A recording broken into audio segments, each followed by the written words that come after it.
discussing T.S. Eliot's poem, The Wasteland. It's one of the great literary achievements of modernity. So one of the leading examples of one of the leading movements of the 20th century. It is a remarkable poem in a lot of ways. It is one of the only poems in the history of the world that has extensive footnotes. It was initially published in a magazine.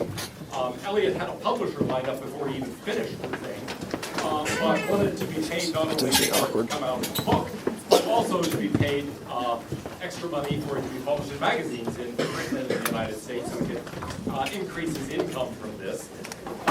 He was initially offered about $150 for it, which is why he was try to do something to make it earn more money, because he had spent years working on it. In any case, it did appear initially without footnotes, but then the publisher of the book edition said, wait a minute, it's an awfully thin book. Can't you add something to it? And he said, great, I'll write footnotes and explain all of the literary allusions in it.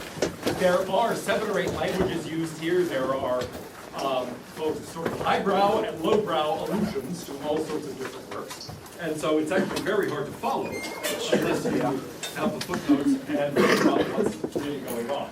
That is an image of Eliot himself, the blackboard, explaining something. Now, the poem starts with an epigraph. And it's an important epigraph, I think, for thinking about what the poem is as a whole doing. Nam sibilam quidem cumis ego ipsa oculis meis, quidian abul pendule cum ili puerit erend, sibilam te delis respondeva illa, sene, okay, what's going on? All right, it's Latin and Greek, first of all. And it says, okay, ego, you say, I myself, oculis meis, with my own eyes, really have seen, okay, the Sibyl of Cumi hanging in a jar.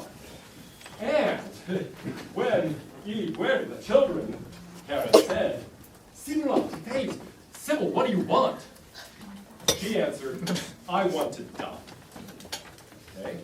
Now, I want you to think for a moment about what that means. Who is the Sibyl, first of all? Anybody can tell me about the myth of the Sibyl? Yes. I know that she asked for immortality, but didn't ask for eternal youth. Good. She was given a favor by the gods, and she asked for immortality, but didn't think to ask for eternal youth.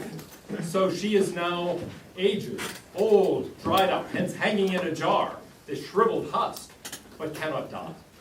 Okay? So here's a lesson. If a god ever asks you what you want, don't just say eternal life, say eternal youth, or something like that. I'll settle for eternal middle age.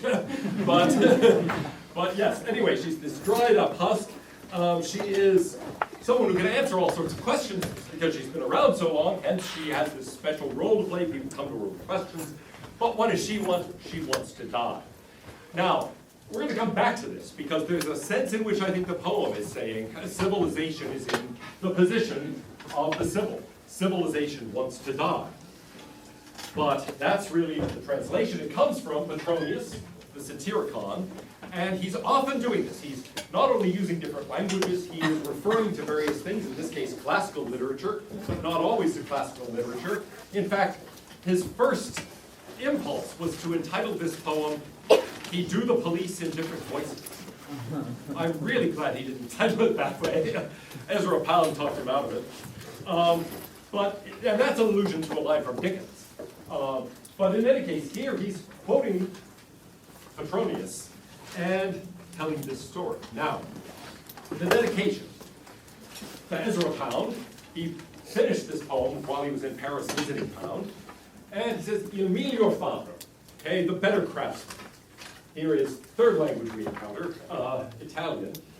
And the reference here is to Dante's Purgatory, in which Guido Guizenzelli pays tribute to the Provençal poet Arnaud Daniel as a better maker of poems. So he's really saying the better craftsman, and in this case, it's not just idle praise. When he went to Pound in Paris, he had a draft of The Wasteland finished. It was twice as long as the version we have. It had all sorts of additional things. It was entitled, He Drew the Police in Different Voices. It was Pound who talked about that title, Pound who urged him to cut all sorts of things. Now, some sections Eliot himself cut, but there were extensive markings by Pound, and so Pound really edited this and brought it down to into the form we know today. Here's the beginning of the poem. April is the cruelest month. Well, first I should point out the title, The Burial of the Dead. Now here, actually, before we even get to this, the rest of this, this was published in 1922, okay?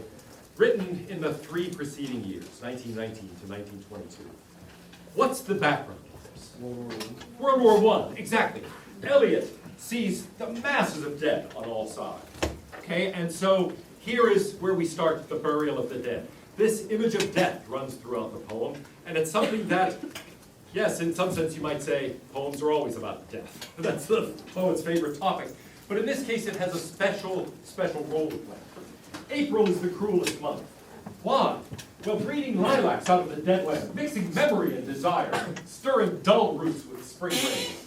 Winter kept us warm, covering earth in forgetful snow, feeding a little life with dried tubers. This, too, is an allusion. To what? Canterbury Tales. Canterbury Tales, exactly. Okay, this is one of his footnotes. Here is how the Canterbury Tales open. When that April which is sure suit and the drop of birth has pierced to the root path, and bathed every vein in switch with flow, of which virtue in general is the flow. Okay? Well, I hate Middle English, actually. It really annoys me to read it this way, but that's how it opens. When April, with its showers, right, pierces to the roots and bathes every vein in its sweet liquor, and brings forth the flowers. Okay, ordinarily, April, what do you think about when you think about April? Rain. Life, rain, spring, rebirth, right? Go ahead.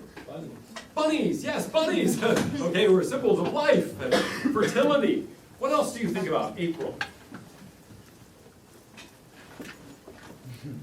Easter egg. Just saying something. Okay, Easter eggs. Easter too, a sign of rebirth, right? Yeah. Jesus Christ and Okay, good. Yes, Jesus being resurrected at Easter, that's a springtime thing. In general, the sort of rebirth, the regeneration of the world from I mean, we don't get much of a sense of this in Texas. Because really, the leaves don't turn, things don't die. Some people's grass goes brown. Actually, it's the only time my lawn is green because in the summer it's too hot and I have no soil and I'm incompetent. But even I can sow winter rye, so it looks green in the winter. But in any case, yeah, it's a time of rebirth, regeneration. It's supposed to be a happy time, right? You think springtime. Ah, springtime, a time when a young man's heart turns to love, goes the saying. Actually, it turns to baseball, but in any event, you sort of get the idea that, yes, this is a time when you can start being outside again, when the world has this rebirth of beauty. Now, that is not, here's the translation into modern language of the beginning of the Canterbury Tales, that's more the typical view of April, right? That's what it's like, it's this rebirth, the excitement, the regeneration. But in Eliot, no, it's the cruelest month. Now, why is it cruel? What he's doing here is alluding to Chaucer, but also turning it right around. April isn't the happiest, most hopeful month. No, it's the cruelest month. Why? Yeah. Well, isn't it the cruelest month because it feels good? Because it reminds you of all of the things that could be beautiful, but because there's rain, it uncovers the dead and shows you that the silence that you became used to in the winter is not. Okay, wonderful, wonderful. Yes, that's really awesome. In fact, I wish I could repeat that word for word. But basically, yes, it's cruel because it's reminding, it's stirring you, it's stirring up those dull roots. It's reminding you of the death that's gone on. It's sort of making, I mean, think about it this way. During winter, you've had this peaceful sleep. The world has had this peaceful sleep. And now you're being awakened. And how do you feel when you're being awakened? Right? Somebody comes in and starts shaking you, waking you up. How does that feel? Is it like hopeful, rebirth? Oh, a new day. Thank you, I'm so happy to be awake. For most of us, it's kind of like, no, let me sleep, okay? And that's the kind of feeling he's after. It's cruel because it wakes you up and forces you, once again, to rise out of that sleep and confront what's gone on. Now, I want to tie this back to the poem by Blendon that we finished our discussion of World War I with. When he finds himself going home, he survives the war, he goes home. He's looking at 1916 from the point of view of 1921, and he says, I can't fit in. I look for somebody who can share the experience I've had, someone who sees the world I have, and I can't find a neighbor. I can't find anybody to communicate with. I've got this awareness now that I'm haunted by, and I can't fit back into normal life. And it's almost like that. It's like, wait, I'm being jogged awake again, which confronts me with all that's gone on, and I find it difficult to deal. Now I have to deal with it. That's cruel. But now we get a sudden shift. The poem is full of these shifts, and it is made harder by the fact that in the version that I linked to, we just have tiny indentations rather than clear stanza breaks, which makes it tough to figure out when one voice is succeeding another. But now we get another. Summer surprised us, coming over the Starburgensee with a shower of rain. We stopped in the colonnade and went on in sunlight into the Hofgarten and drank coffee and talked for an hour. Bin gar keine Russin, stamm aus dem Tauen. Deutsch. Okay, now, all of a sudden the scene shifts. We're here on the side of the lake. Okay, that is a photograph of the Starburgensee. And what's happening here now, it's a springtime day. Here's our view. We're having coffee, we're talking. Okay? And this doesn't seem cruel, right? So a sudden shift. And now what's being said here? Here we get, I guess, well, we've got English, so now a fifth language, German. Bin gar keine, I'm not Russian. I'm Lithuanian. That's almost German. Okay. This is, well, anyway. Yeah, so what's happening here? Is it a flashback? So, is it T.S. Eliot like flashing back to something that happened? I don't even know, I'm just guessing. You could think he's flashing back to a nicer time, a time before the war. And I think that is partly right? He's remembering what Europe used to be like. Okay, a Europe of culture, a Europe of sophistication, of wealth, where people could go, and there they are drinking coffee, looking out at the beautiful lake, chit-chatting. Yeah? It can also be a crisis of identity. A crisis of identity, good, because notice what's actually being said here. I'm not a Russian, I'm Lithuanian, that's almost German. I mean, what's going on there? There's this confusion of identities, these different ethnicities brought into contact here, but in this kind of confusing way. And are Lithuanians almost German? Well, I don't know. I mean, they're in a part of Russia that's awfully close to where Prussia used to be. That's another, I mean, after the war, they're not very close, but before the war, they were. And so we've got a number of these things that suggest this shifting identity, but also something we're going to see again and again. All of these different languages, all these different ethnicities, all these different genders. As we'll see in a moment, the voice here is actually a female voice. It's a young girl remembering her childhood. But think about what that all means. Why this mishmash of languages, of identities, of voices? Yeah. Well, even before the war, Germany had an actual cohesive, homogenized culture. It was a mishmash of different cultures at the time. So could this be like Germany trying to find that homogenized culture, that nationalism, to bring itself together, like pre-Bismarck?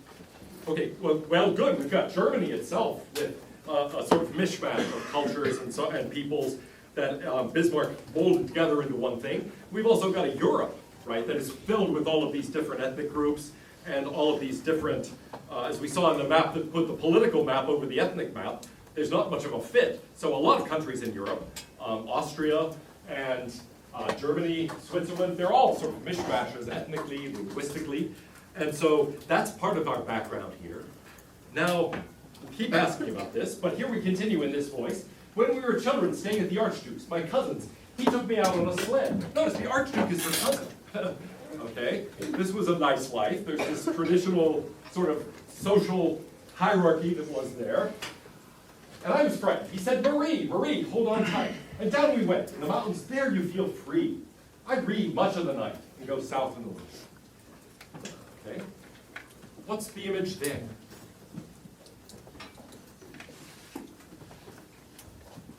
Childhood? Yeah, childhood, innocence, right? You're off in the mountains, sled riding. It's fun, it's exciting, dangerous, scary, but nevertheless, you know, ultimately pretty innocent. You stay up reading much of the night, you go south in the winter, you're just playing around. But now, we get a sudden shift again. That's a very pleasant little interlude. But now we get this. What are the roots that clutch? What branches grow out of this stony rubbish? Already, we've gone from the Starburgensee to stony rubbish. Bummer. Son of man, you cannot say or guess. For you know only a heap of broken images where the sun beats and the dead tree gives no shelter, the cricket no relief and the dry stone no sound of water. All right, what's happened? Where are we now? Looks like present day, like everything sucks now after the war, kind of. Okay, there's a bottom line. Everything sucks now, right? There's the way it was, here's the way it is. Now we're faced with a stony rubbish. Son of man. Why son of man? Is that referring to Jesus Christ? Well, Jesus is often referred to in the Bible as the Son of Man. And so that's one illusion here, okay? Where is our Savior? But there's another, take it literally from Son of Man. What's the obvious contrast? It's a child who goes child to the war. Right, we're sending our children off to war. Right, because these are young men that are fighting instead of, it's not an adult sport as much as it's a young man's sport. Well, okay, good. Son suggests children again, right? So that's one thing to think about this. Children, here's what we are leaving you, a heap of broken images, this stony rubbish. But another thought, contrast Son of Man with the Son of God, and you realize, yeah, this is maybe reflecting on that loss of faith we've been talking about. Son of Man is something used biblically, and so there's a biblical allusion here. But it's not one that, in this context, actually seems like a very hopeful one. And there's another sort of biblical allusion going on here. We get a shift that maybe helps us only. There is shadow under this red rock. Come in under the shadow of this red rock. And I will show you something different from either your shadow at morning striding behind you or your shadow at evening rising to meet you. I will show you fear in a handful of dust. Yeah, a handful of dust. What does that symbolize? Death, yes, ashes to ashes, dust to dust, right? So I will show you what you are, a handful of dust, okay? So death haunts us as this fear again. We look around, we're looking for some shelter, come into the shelter of this red rock, but we're in this desert area. There is no water, there's nothing we can find to shelter us. There's something different from your shadow ordinarily, and then we get to this essence, death, ashes. There's an allusion here to a part of the Bible, actually, Son of Man, and then this broken images, no shelter, dryness, no water. Can anybody think of it? Yeah. That's the part of the Bible where the devil is with Jesus in the desert and trying to tempt him. Ooh, all right, I hadn't thought of that, but that's actually one good thing that this might evoke, right? Being out in the wilderness. And I guess like a normal person couldn't survive in those circumstances, but the Son of Man could. Ah, Like, yes. Sort of Jesus way. Good, okay, yeah, this being out in the wilderness, fear, yeah. Is it after Moses takes everybody, parts of the Red Sea and go on the line and they're having to rely on God to get their food and water and everything, has to hit the rock? Good, there's another place, exactly, where we've got Moses leading the people out into the desert, and the people start saying, Moses, this is horrible. Okay, you lead us out in the middle of the desert, what is it? We're, we used to be slaves, but at least we had food to eat and water to drink. Now we're starving to death, and we've got nothing even to drink. Okay, we look around and all we see is this dry desert. So there's another image. There's yet another one. Yes. The creation story, right? Creation. How do you see that? Like the last time I read the Bible, it was like 7. But, not 7, 10, but. Wasn't Adam created from dust? Well, yes, that's the dust to dust idea. So yes, there is in a sense this creation of mankind in the first place evoked here. But yeah, the other thing actually in the language really tracks it much more closely than the others, though I think you are meant to think of all those other things too. It's Ezekiel, the dry bones. Okay, being there and there, you find just nothing but the bones. Okay? And you're in this desert area, there's nothing but sort of dust, nothing but the leftovers, nothing but the evidence of prior life. And so think about that. That's not just at this time he's writing an abstract thing. There are battlefields filled with bones, okay? All these trenches where people died and were left behind. All the graveyards in northern France and in Belgium of the World War I dead, where there are just the rows of crosses that go on forever, it seems. In some of those places, people are really buried under each of those. In some of the places, there was no time. They're really just mass graves. And then the individual marker is meant to indicate individuality when really it's just a bunch of bones. But now, one evocation then historically is really those battlefields filled with bones, no man's land filled with bones after the war. Now we get yet another ship. Frischwette Wind, der Heimat zu, mein Irish Kind wohlweis. Okay. We get a shift to another illusion and another story. Yes, Tristan and Isolde. The wind blows fresh to the homeland, my Irish girl. Where are you living? Okay. Now, can anybody tell me anything about the story of Tristan and Isolde? Star-crossed lovers? Okay, good. Yeah, and in fact, much of the poem now has to do with that sort of impossibility of love. There will be a tendency after the war, as we will see, to find value in personal relationships, to say the big things we believed in turned out to really mislead us, not to be worth what we thought they were worth, but at least we have each other. And sort of that Matthew Arnold idea, love, let's be true to each other. The rest of the world might be in deep trouble. It might be we can't understand anything. The armies are clashing by night, but we can at least have each other. Throughout this poem, there's no such songs. Okay? There is no such human interaction that's actually helpful or generous. There is no love, really, that can rescue us. We see attempts at love, as here, but they tend to work badly, as we'll see. All right, now, back to a more pleasant place. You gave me hyacinths first a year ago. They called me the hyacinth girl. Yet when we came back late from the hyacinth garden, your arms full and your hair wet, I could not speak and my eyes failed. I was neither living nor dead. And I knew nothing. Looking into the heart of life, the silence. Oh, okay, which is desolate and empty to see. Now, there are these memories, right? Memories of beauty, memories of a pleasant life, memories of love, memories of excitement. But they're just memories. Now, I'm neither living nor dead. I don't know anything. I look into the heart of life. I just find silence. And desolate and empty is the sea. Okay, what's happening there is, in Tristan and Isolde, the one lover is there waiting for the other, for the ship to return, and there is no return. Okay, desolate and empty is the sea. Now, in my little slide where I translate this, I show you the desolate and empty sea, but I also show you an image of Friedrich Nietzsche. Why do I do that? Yeah. How long must one stare into the abyss? Oh, yes. Okay, there's this wonderful aphorism from Nietzsche. How long do you have to stare into the abyss before the abyss stares back into you? And that, I don't actually know what that means, but I love that image. I think it's very interesting. But if you think about it, you know, I was neither living nor dead. There's this nothing but silence. You're looking out at the sea, and indeed, you look long enough for something that isn't there. You get the sense it's looking back into you. You feel this sense of emptiness. But notice there's something else. When he talks about the death of God, he says it's as if we are sailors setting out on a sea where there is no up or down, there is no east or west. We don't have a compass. We don't have any tools to navigate by. There's no longer any direction. And so we're facing this desolate and empty sea. Nothing seems to have any meaning intrinsically. Nothing really points us up or down or in any direction at all. We're lost without any compass to get us home. Now another shift. Unreal city.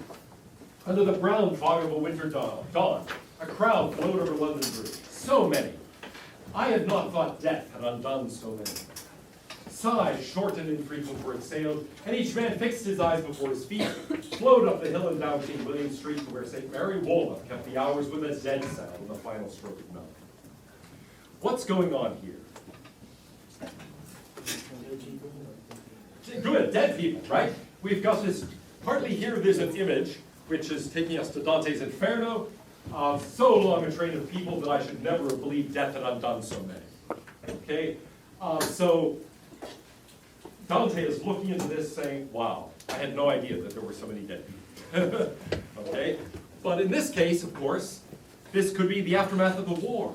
It's hard to imagine how many people died in the war. Millions and millions. So he's thinking about that, looking. I had no idea that death had undone so many. But now, what about the dead? Well, sighs, short and frequent, okay? Each fixed on his eyes before his feet, trudging along. This is a kind of somber, scene of the dead haunting the London that they had left behind. Now, where do they go? They flow up the hill and down Queen William Street to where St. Mary Woolnoth. Yeah, what's that? What's he talking about? It's a church, okay, that really is there. The Church of St. Mary Woolnoth that has a clock tower. And he comments in the footnotes, I've often noticed that the final stroke has this weird dead sound. Instead of ringing, there must be something that damps it down and says this is the last one. And so it's going bong, bong, bong. And so partly he's writing about that real church in London, but partly also the dead sound. What's happening here? You would expect the dead to be processing there under the watchful eyes of the saints towards St. Peter and the gates. And is that what they're doing? No, you're going to the spirit of hell. Well, yeah, for one thing, it's a reference to Inferno. For another, they're just trudging along. And yeah, there's this, not the saint herself, but this church, right? This commemoration of the saint that sounds us with a dead sound. There's nothing here that gives us any sort of indication of hope. Here's another thing that is sort of evoked by this, and he footnotes, here to my hearing there was no weeping but sighs, which caused the eternal air to tremble. So we don't get weeping, we don't get joy, we just get sighs. Okay, what is your vision of the afterlife? What do you think heaven or hell would be like? Let's take heaven. Tell me what heaven would be like. Streets of gold everywhere. Streets of gold. What else? Giant bed. What? A giant bed. A giant bed. Ah, yes, floating among the clouds, right on this giant bed with brass headboard and so on. They're playing your harp, this type of thing, right? This is kind of like the Bugs Bunny vision. Yes. What about hell? What would hell be like? Fire, brimstone, chaos, right? The devil, like the Simpson episode. Is there anything I can do to avoid coming back here? Ah, yeah, sure, but you wouldn't like it. Oh, okay, see you later. There's that kind of image, but that's not what we get here, right? We get this trudging, the occasional sigh. That's it. We don't get joy, we don't get harps and streets of gold, but neither do we get gnashing of teeth and burning flesh and brimstone and fire. We just get sighs. Now, then I saw one I knew, and I stopped him crying, Stetson! All right.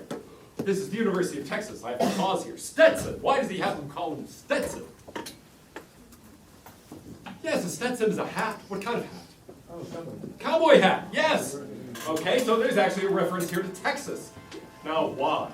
What does Texas mean in 1922 to an American expatriate writing in Paris?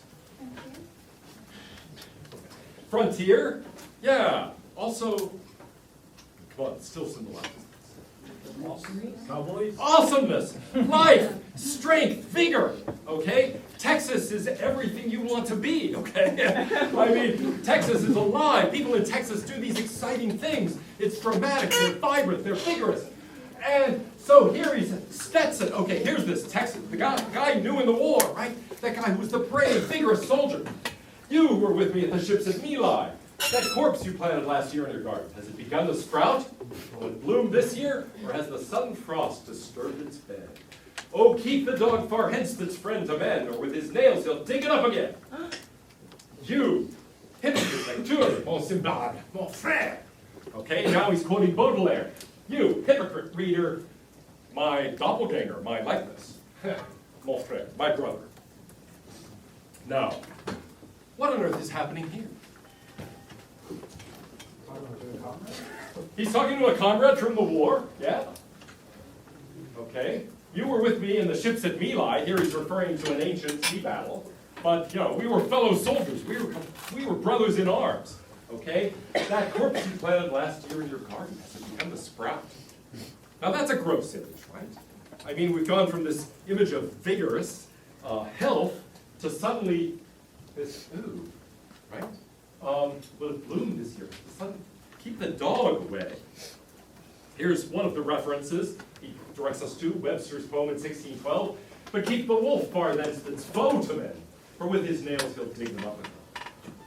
Now, what changes? Wolf becomes dog, right?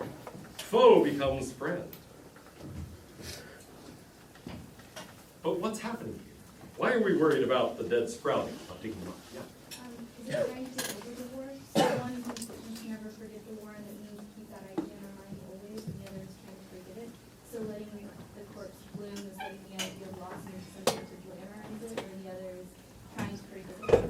Ooh, okay, yes. One thing is, maybe the corpse just lies there, right? Forgotten.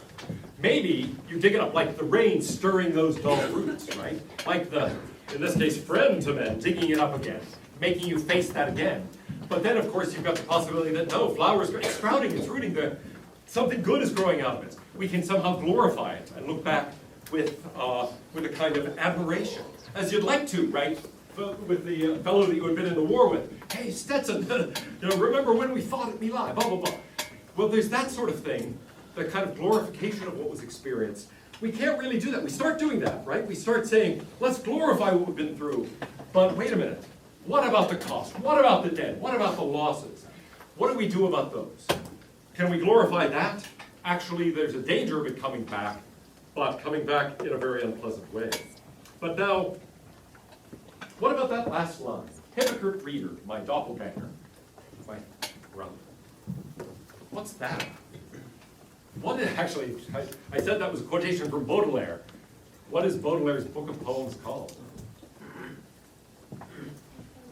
Fleur de Mal, Flowers of Evil. I noticed that it could be like kind of a wake call for society, like calling of like hypocrite and something like that. That's right, you should be insulted. He's calling you a hypocrite, or at least the speaker at this point, not necessarily Eliot. But why is the speaker calling you a hypocrite? What makes the reader a hypocrite? Notice he says, but my likeness, my brother. He's in effect calling himself a hypocrite too, right?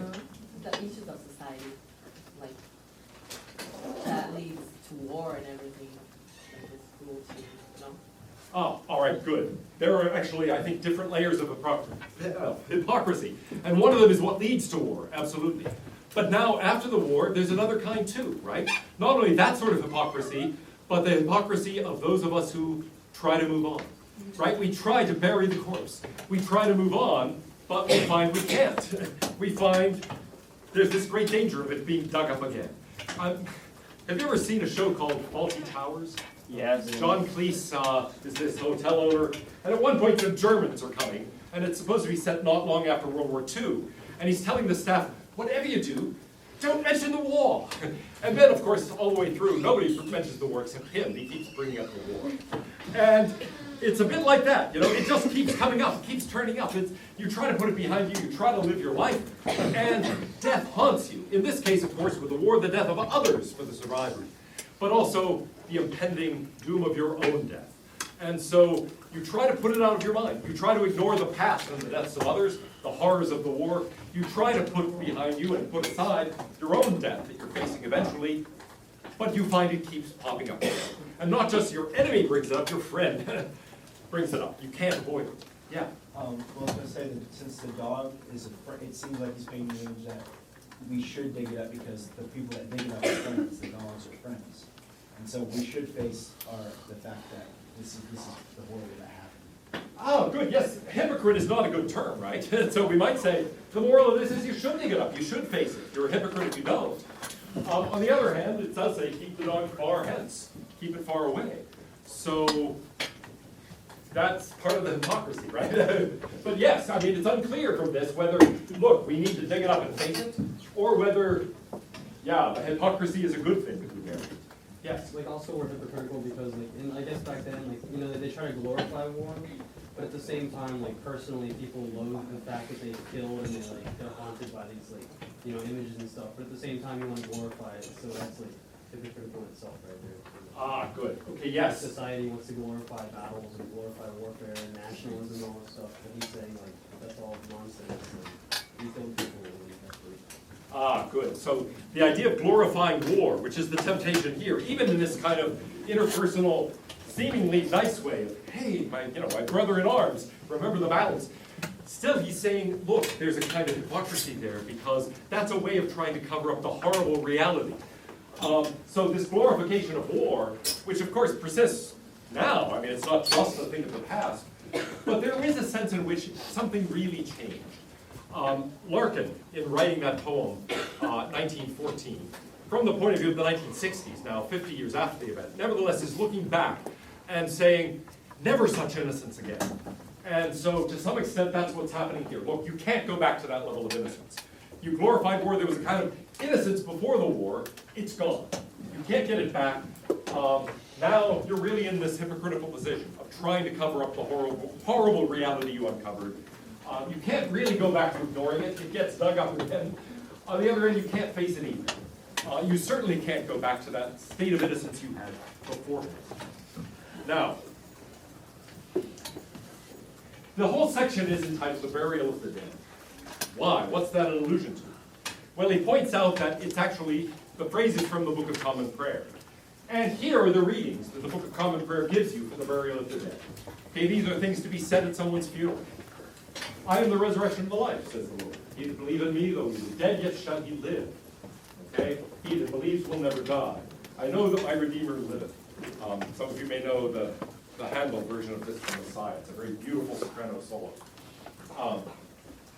I think it's right at the beginning of the third section. Anyway, it's Marvin's staccato aria. I know that my Redeemer liveth, that he shall stand at the latter day upon the earth. Although the worms destroy the body, yet in my flesh I will see God. So these are the background things. Okay, this is his version of the burial of the dead. That's the traditional version. Eliot's just given you his version. But that's the contrast you're supposed to be having in mind. Now, I kind of like the traditional version better. Seems better than the dog digging up the bone. But anyhow, that's the image you're supposed to have in the back of your mind. That's the sort of traditional reading for the burial of the dead. But he's given you an alternative that he sees us now being faced with. Part 2, a game of chess. What's this whole section really about? Well, it's about, as I say here, misdirected and sterile sexuality. This is really about sex, and yet probably the least pleasant, least interesting, least arousing treatment of sex that you'll ever read. There are allusions to Cleopatra. How was Cleopatra's love life? Everybody. Disastrous, right? She ends up committing suicide. Tereus and Philomela. This is a sad, sad mythical story about a couple in love. She gets turned into a nightingale, and that recurs throughout the poem. There's the hectoring wife, who's nagging her husband. There are the women in the pud, who it turns out are talking about an abortion. And then there's Ophelia in Hamlet. These are the figures that are mentioned along the way here. Do any of those give you any sort of positive vision of love? Yeah, I mean, maybe Tereus and Philomela, because there's true love there. It just goes terribly wrong. But in all the other cases, you think, oh gosh, right? We see love running aground in this way and that way and other ways. Out of any of these, does new life come? No. It's a very discouraging picture. Here's the image of the hectoring wife. I never know what you're thinking. Think! I think we're in Rat's Alley where the dead men lost their bones. Do you know nothing? Do you see nothing? Do you remember nothing? I remember those are pearls that were in them. Okay, now when I first read this, I was in high school and I just thought, oh cool, Rat's Alley, dead men lose their bones. But what is he talking about? Yes. What are these alleys where dead men lose their bones? The trenches, exactly. Okay, Rat's Alley. The rats were a constant accompaniment in the trenches. There were rats everywhere. The rats would eat the dead bodies. In fact, in one of the poems, I think I didn't give you the one where I thought of it, but I didn't put it on the syllabus, where it's a description of the body there, stuck in the trench, stuck in the mud, gradually being eaten by the rats. So it's Rat's Alley where the dead men lost their bones. The bones would often break apart and just float away there in the trenches.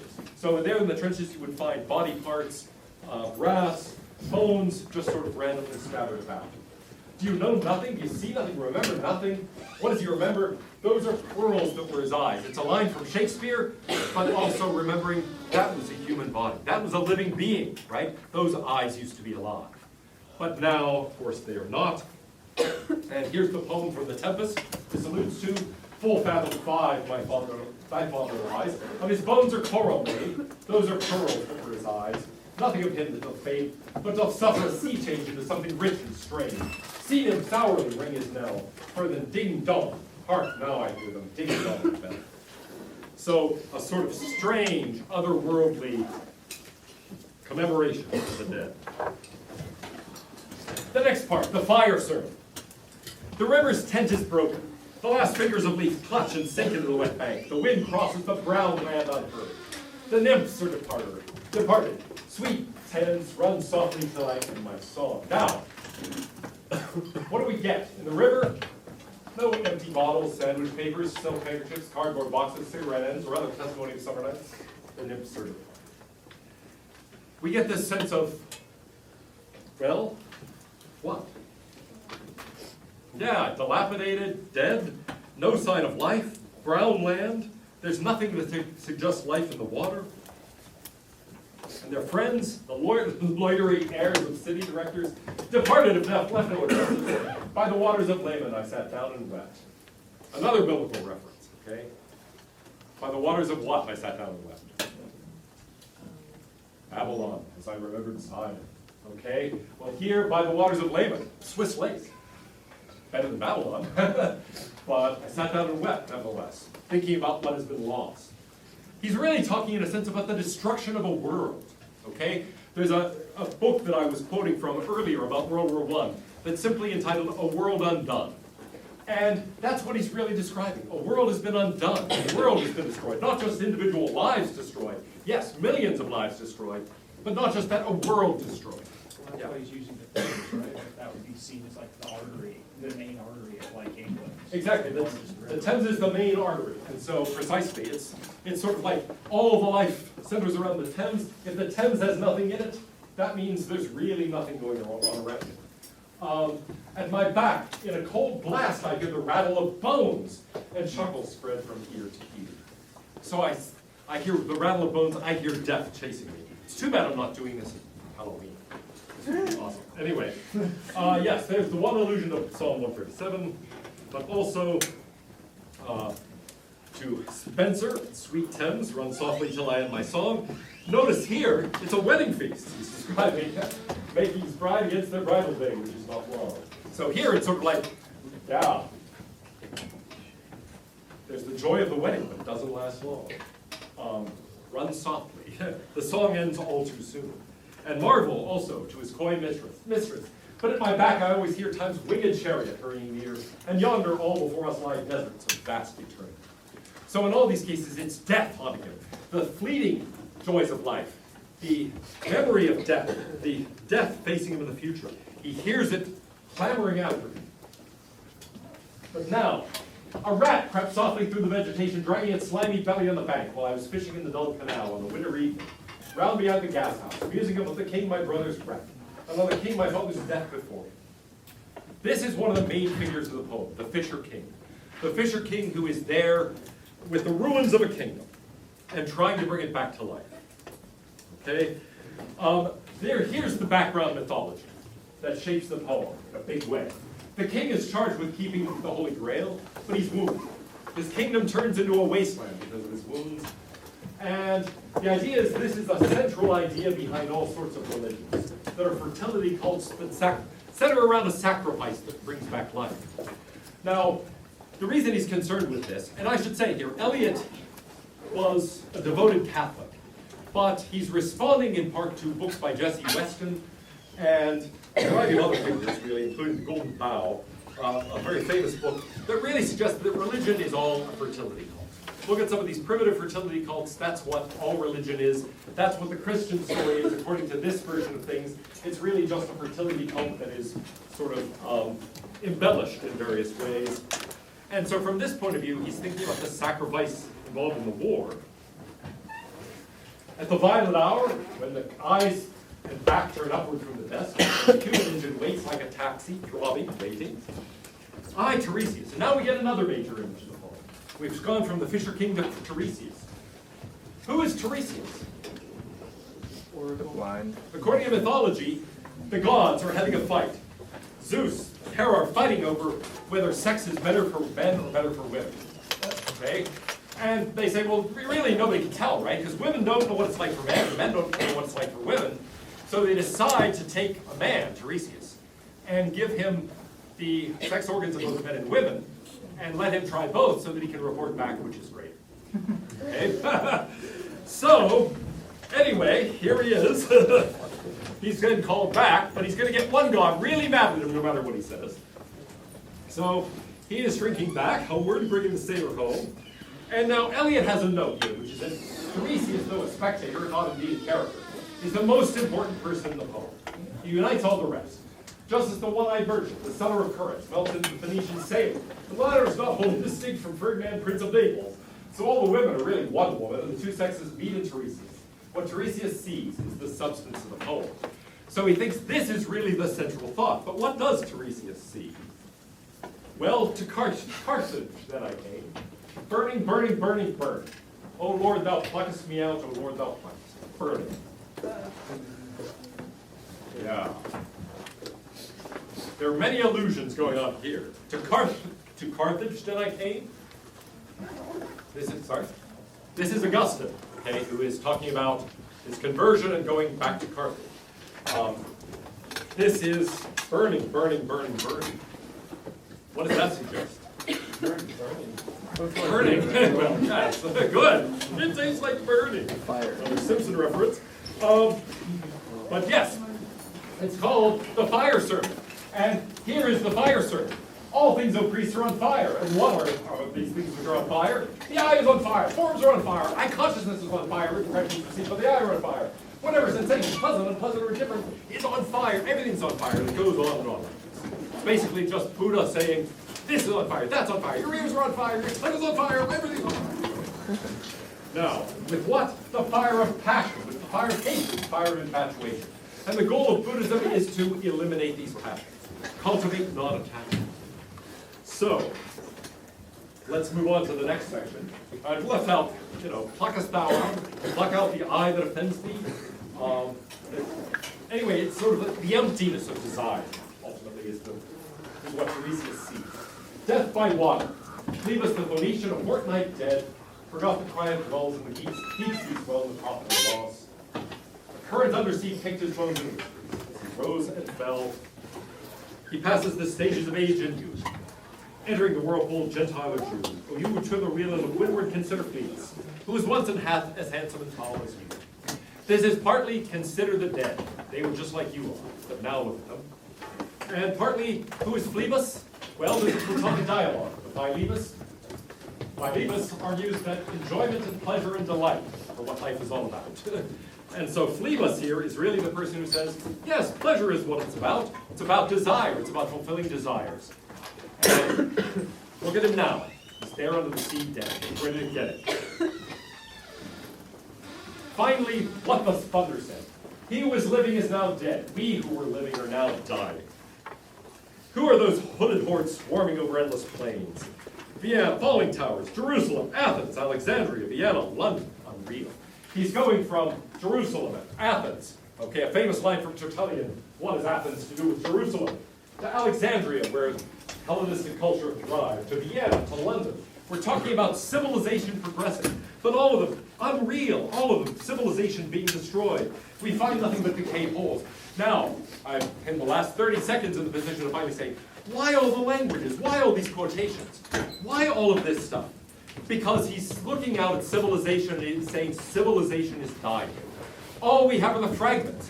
All we have are these heaps. We're there on the stony plain amid the rubbish, and we find little bits of this and that. We find this fragment of this bit of wisdom, that of that, this language, this ethnicity, that. We just find these fragments. It doesn't add up to anything. And indeed, to think back to the initial thing, Sybil saying, I want to die, maybe civilization even wants to die. There's nothing but a rooster on the roof tree, and a flash of lightning, then a damp gust bringing rain. And finally, the poem ends with a little bit of hope. The fisher king, on the one hand, sitting on the shore, shall I at least set my own lands in order? London Bridge is falling down, falling down, falling down. Civilization's collapsing around it, okay? But then we get a series of other things. We get this quotation from Dante.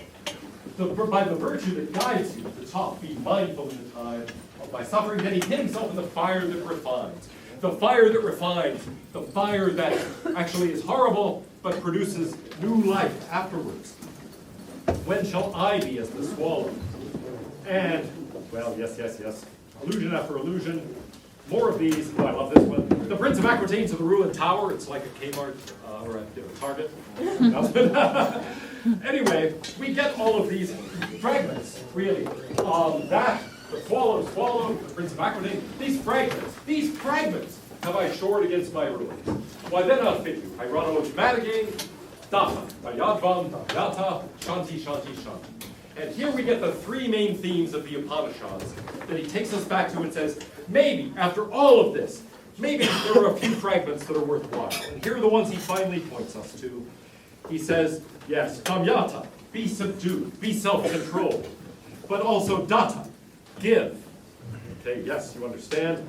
Dayadvam, be merciful. So in the end, what do we have? Be self-controlled, give, be merciful. That's really all we have is fragments that can help us to try to rebuild something that's been destroyed. Next time, Roy will talk about the destruction and then the attempts to rebuild in the arts.